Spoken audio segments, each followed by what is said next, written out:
Hi everybody, this is a Ford Flex and I am Nick Skiba showing it to you. Check this thing out. I love these cars, they're so much fun. And this is a limited, really cool design.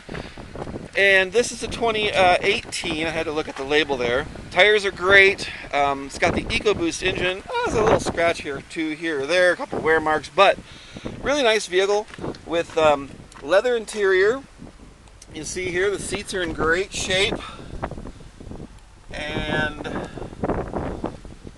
we go around here, we've got navigation built in here, the backup camera, all of that. We've got dual zone climate control and stereo.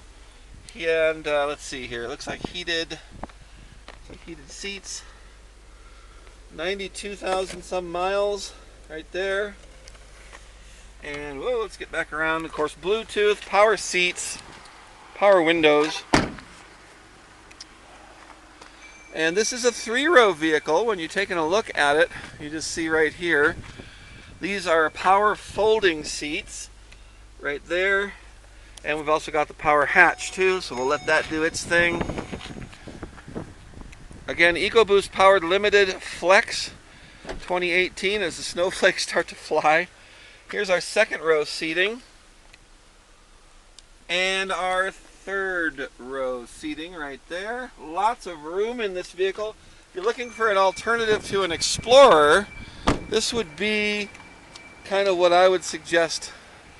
It's got a cool boxy shape and all the way around just a fun rig, super nice, self-parking, the whole thing. Check it out at Snowy Mountain Motors.